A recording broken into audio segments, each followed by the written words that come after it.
Welcome to OSG news. ముందుగా బులెటిన్లోని headlines. Pithapuram మాజీ MLA SVSN Varma hot comments.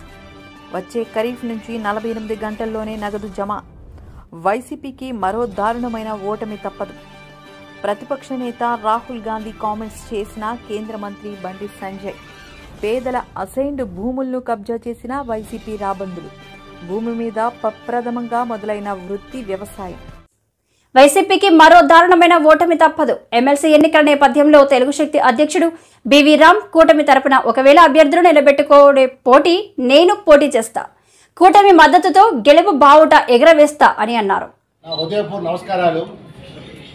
ఈ ప్రెస్ మీట్ పెట్టడం ముఖ్య ఉద్దేశం ఏంటంటే రేపుతో ఎమ్మెల్సీ ఎలక్షన్ నామినేషన్కి లాస్ట్ డేట్.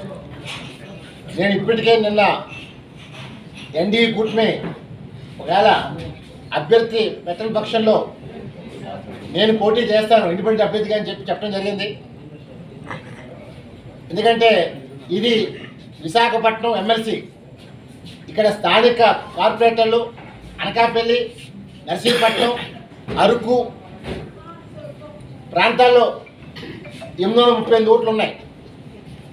డెఫినెట్గా నాడు 2021లో వైసీపీ దుర్మార్గంగా అంటే జనసేన కానీ ఇక టీడీపీ కానీ నామినేషన్ లేకుండా దౌర్జన్యం చేసి నామినేషన్ చింపి పోలీసులతో పెట్టి అరాజకం సృష్టించారు. మరి ఈరోజు ఏదో మాకు అత్యధిక మెజార్టీ ఉంది కదా, మేమే గెలుస్తాం, మరి ఇవాళ జగన్మోహన్ రెడ్డి గారు టీడీపీ ఎందుకు పెడుతుంది క్యాండిడేటు అని ఏదో మాట్లాడుతున్నారు. సిగ్గుండాలన్న కొడక. ఆ రోజు నువ్వు జనసేన టీడీపీ వ్యక్తులు నామినేషన్లు వేస్తుంటే దౌర్జన్యంగా వీయకుండా ఆ నామినేషన్ చించేసావు పోలీసులతో, తప్పుడు కేసు పెట్టావు. నాకు తెలిసిన 2-3 కూడా ఇలాగే జరిగింది. ఈరోజు ఈ అన్యాయాన్ని ఎదిరించాలని, ప్రశ్నించాలని, న్యాయం గెలవాలని విశాఖపట్నం ఆత్మవరం కోసం రామ్ తిరుగుతున్నాడు తప్ప ఏదో పదవి మీద మోస్తూ నేను దాట్లా. ఈరోజు రాష్ట్రంలో 5 ఏళ్ళు చూసాం అరాచకాలు చేశారని. మరి ఈవేళ జగన్మోహన్ రెడ్డి గారు ఏదో మమ్మల్ని ఏదో చంపేస్తారని ఒక తప్పుడు మాటలు మాట్లాడుతూ ఆంధ్రప్రదేశ్ పరువు మొత్తం చేస్తారు. నేను ఒకటే ప్రశ్నిస్తాను బొత్స సత్యనారాయణ గారు, నీ కుటుంబాన్ని ప్రజలు చిత్తుగా ఓడిస్తే సిగ్గు లేకుండా ఏ మొహం పెట్టుకొని నువ్వు ఎమ్మెల్సీ నామినేషన్ చేస్తాను అడుగుతున్నాను. అసలు నీకు అర్హత ఉందో అడుగుతున్నాను. ప్రజలే నీ కుటుంబాన్ని చీకొట్టారు. నీ భార్య, నీ శ్రీమతి బొత్స ఝాన్సీ గారు విశాఖపట్నం చేస్తే 5 లక్షల పైన ఓడించారు. ఇది నీ కుటుంబం క్యాలిబర్. మరి అంటే వైసీపీలో ఎటువంటి మగాడు లేదా దద్దమ్మలా అని అడుగుతున్నాను. ఎందుకంటే ఇది విశాఖపట్నం ప్రాంతానికి చెందింది. నాడు 2014లో విజయం గారు విశాఖపట్నంలో పోటీ చేస్తే నాడే వ్యతిరేకించారు. పిఠాపురం మాజీ MLA SVSN Varma hot comment చేశారు. నేను చంద్రబాబుకు సైనికుడు లాంటి వ్యక్తిని. నేను పిఠాపురం లోకల్. ప్రతిపక్షంలో ఉన్న, రూలింగ్లో ఉన్న, నిరంతర ప్రజల్లో ఉంటూ వారి కష్ట నష్టాలు తెలుసుకొని తోడుగా ఉండే వ్యక్తిని నేను అని అన్నారు. నేను చంద్రబాబు నాయుడు గారికి బోర్డర్లో సైనికులు లాంటి వ్యక్తిని. నేను స్థానికుడిని, పిఠాపురంలోనే పుట్టి పెరిగిన వాడిని, నిరంతరం ప్రజల్లో ఉండేవాడిని. నా హవా ఎవడో వచ్చి తగ్గించానంటే తగ్గి హవా కాదు. నేను ప్రతిపక్షంలో ఉన్నా, రూలింగ్లో ఉన్నా, ఎక్కడ ఉన్నా ప్రజల్లో ఉంటా, ప్రజల కష్టాల్లో ఉంటా. అని చేత అటువంటి పట్టించుకోవాల్సిన అవసరం నాకు లేదు. గోదావరి ఎక్స్ప్రెస్ వైజాగ్లో బయలుదేరితే ఎక్కువడు ఎక్కుతుంటాడు, దిగువాడు దిగుతుంటాడు. ఎక్కిదప్పుడమ్మా హౌసింగ్ పట్టాలు అమ్ముకున్న డబ్బులు ఉంటే ఆ భోగిలు ఎక్కించుకుంటాడు. మళ్ళీ ఇంకో చాట ఎక్కిదప్పుడమ్మా మట్టి మాఫియా డబ్బులు ఉంటే ఆ సంచులు భోగిలు వేసుకుంటారు. అతని గురించి మనం ఏం చెప్పుకున్నా ఎన్నో రకాల భోగిలు, కాంగ్రెస్ భోగి, బీజేపీ భోగి, తెలుగుదేశం భోగి, ఆ భోగి, ఈ భోగి. దాని గురించి అంత పట్టించుకోవాల్సిన అవసరం లేదు. అతని టెక్నాలజీ కూడా ఎవరికీ అవసరం లేదు. వచ్చే ఖరీఫ్ నుంచి 48 గంటల్లోనే నగదు జమ.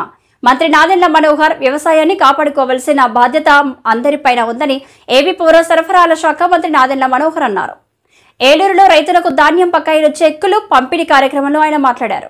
గౌరవ పార్లమెంట్ సభ్యులు మహేష్ కుమార్ యాదవ్ గారికి, స్థానిక శాసనసభ్యులు బరేడ్ రాధాకృష్ణ గారికి, అదేవిధంగా గౌరవ శాసనసభ్యులు చింతమనేని ప్రభాకర్ గారికి, రోషన్ కుమార్ గారికి, ధర్మరాజు గారికి, బాలరాజు గారికి, బొలిశెట్టి శ్రీను గారికి, అదేవిధంగా జిల్లా పరిషత్ చైర్పర్సన్ గారు గంటా పద్మశ్రీ గారికి, కలెక్టర్ గారికి, జాయింట్ కలెక్టర్ గారికి, మా అందరితో పాటు ఇక్కడ అనేక మంది అధికారులు, అదేవిధంగా ఈ కార్యక్రమానికి హాజరైన రైతు సోదరులందరికీ మనస్ఫూర్తిగా రాష్ట్ర ప్రభుత్వం తరఫున మీకు ముందుగా నమస్కారాలతో పాటు మిమ్మల్ని నేను కోరేది ప్రభుత్వం తరఫున క్షమించమని కూడా కోరుతున్నాను.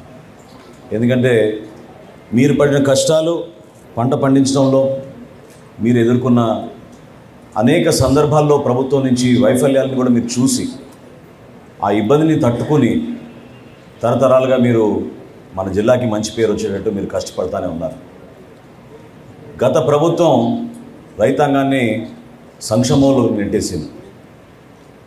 అంటే ఏ దుస్థితికి తీసుకొచ్చారంటే కష్టపడి పండించుకునే ధాన్యాన్ని అమ్ముకున్నాక చేతికి మాత్రం సొమ్ము చేరలేదు.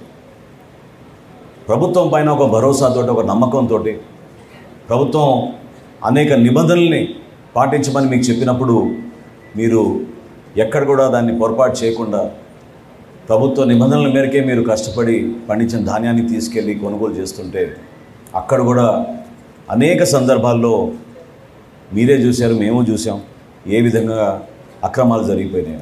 స్థానికంగా ఏర్పాటు చేసిన ఈ రైతు భరోసా కేంద్రాల వలన ఎంత నష్టం కలిగిందో మన రైతాంగానికి మనందరం చూసాం. గతంలో కూడా అకాల వర్షాల వలన తడిచిపోయిన ధాన్యాన్ని కొనుగోలు చేయమని ఆ రోజున పవన్ కళ్యాణ్ గారు, చంద్రబాబు నాయుడు గారు ఈ ప్రాంతాల్లో పర్యటించినప్పుడు నిజంగానే ఇందాక బొలిశెట్టి శ్రీను గారు చెప్పినట్టు రైతులను ఎంత ఇబ్బంది పెట్టారో మేము కళ్ళారా చూసాం. లారీలు తీసుకొస్తే 2 రోజుల తర్వాత రమ్మడం, ఆ 2 రోజుల తర్వాత మళ్ళీ తేమ శాతం ఎక్కువ ఉంది, వాళ్ళు రాసిచ్చిన రసీదు ప్రకారం మేము కొనుగోలు చేయమని చెప్పడం, నానా రకాలుగా వాళ్ళని ఇబ్బంది పెట్టి చివరికి వాళ్ళ చేతుల దగ్గర నుంచే డబ్బులు తీసేసుకుని రైతుల దగ్గర అప్పుడు వాళ్ళు కంప్యూటర్లో ఆ రికార్డులు ఎక్కించడం అనేది మనందరం చూసాం. ఈ వాస్తవాల గురించి మీ అందరిలో కూడా ఉన్న ఆవేదనే ప్రభుత్వంలో మేము ఏర్పాటు చేసిన తర్వాత మొట్టమొదటి రోజు అధికారులతో నేను సమీక్షించినప్పుడు నాకే ఒక విధంగా భయం వేసింది. ఎందుకంటే సివిల్ సప్లైస్ కార్పొరేషన్లో ప్రతి ఏటా మేము దాదాపు 20,000 కోట్ల రూపాయలు టర్నోవర్ చేస్తాం. గత 5 సంవత్సరాల్లో ఎంత ఆర్థికంగా నష్టం కలిగించారంటే ఈ కార్పొరేషన్కి 40,550 కోట్ల రూపాయల రుణాలు తీసుకున్నారు సివిల్ సప్లైస్ కార్పొరేషన్ నుంచి. ఏ విధంగా మనం రైతుల్ని ఆదుకోగలుగుతాం మాకు అర్థం కాలేదు. ఆ సందర్భంగా మా అధికారులు 1,674 కోట్ల రూపాయలు బకాయిలు ఉన్నాయి రైతులకి ఇంకా ఇవ్వాల్సిందంటే నిజంగా ఆ అవకాశం ఎట్లా కలుగుతుందా అని ఎదురు చూసాం. కానీ ధైర్యంగా మేము ఇంటర్నల్గా మేము మాట్లాడుకున్నాం, టార్గెట్ పెట్టుకున్నాం. నెల రోజుల్లోపే మనం ఎట్టి పరిస్థితుల్లో సరే, ఎంత కష్టమైనా సరే మన రైతాంగానికి మనం ఈ నిధులు అందించేటట్టు మనం కష్టపడదాం అని చెప్పి అధికారులందరూ కూడా ఆ రోజు కూర్చున్నప్పుడు తదనంతరం పాండ్యన్ గారిని ఢిల్లీ పంపించి అక్కడ నాబార్డు అధికారులతోటి బంగ్లాదేశ్లో హిందువులపై దాడులు జరుగుతున్న ప్రతిపక్ష నేత రాహుల్ గాంధీ స్పందించకపోవడం శోచనీయమని కేంద్ర మంత్రి బండి సంజయ్ మండిపడ్డారు.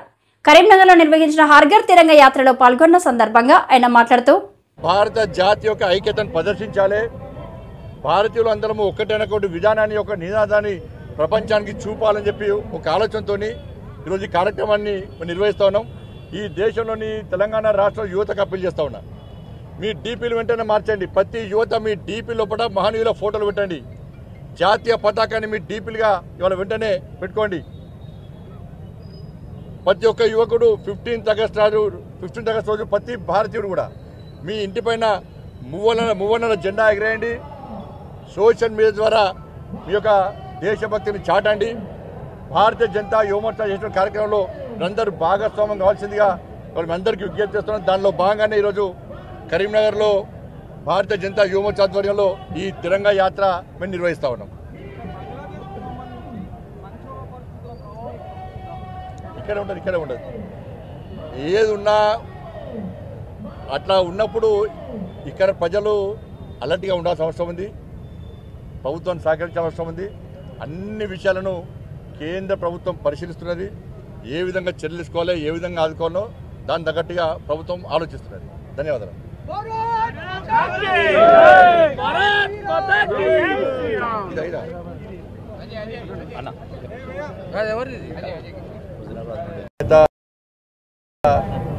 నరేంద్ర మోడీ గారి యొక్క పిలుపు మేరకు దేశవ్యాప్తంగా భారతీయ జనతా యువ మోర్చా ఆధ్వర్యంలో నిన్నటి నుంచి 15వ తారీఖు వరకు కూడా హర్ ఘర్ తిరంగా కార్యక్రమాన్ని ఇలా భారతీయ జనతా యువ మోర్చా నిర్వహిస్తూ ఉన్నది. ప్రతి ఇంటిపైన జాతీయ జెండా ఎగిరేయడము, అదేవిధంగా సెమినార్ నిర్వహించడము, దేశం కోసం త్యాగం చేసినటువంటి ఆ మహనీయుల యొక్క విగ్రహాలను పుష్పార్చన చేయడము, శుద్ధి చేయడము, పుష్పార్చన చేయడము, ఇవన్నీ కూడా కార్యక్రమాలు, రకరకాల కార్యక్రమాలను ఇలా భారతీయ జనతా యువ మోర్చా ఆధ్వర్యంలో దేశవ్యాప్తంగా నిర్వహిస్తున్నాం. ముఖ్యంగా తెలంగాణ రాష్ట్రంలో ఇలా భారతీయ జనతా యువ మోర్చా ఆధ్వర్యంలో అన్ని జిల్లాల్లో కూడా, అన్ని పార్లమెంట్ నియోజకవర్గాల్లో బ్రహ్మాండంగా ఇవాళ ఈ హర్ ఘర్ తిరంగా కార్యక్రమం నిర్వహిస్తూ ఉన్నాం. అందుకే ఇలా మన ఆత్మ గౌరవ ప్రతీక మన మూవన్న జెండా. కాబట్టి దీన్ని ప్రతి ఇంటి మీద ఎగిరేయాల్సిన బాధ్యత ప్రతి భారతీయుడి మీద ఉంది. వాళ్ళ మహనీయుల త్యాగాలను స్మరించుకోవాల్సిన అవసరం ఉంది. వాళ్ళ త్యాగాలను తెరమరుగు కాకుండా చూడాల్సిన బాధ్యత ఉంది.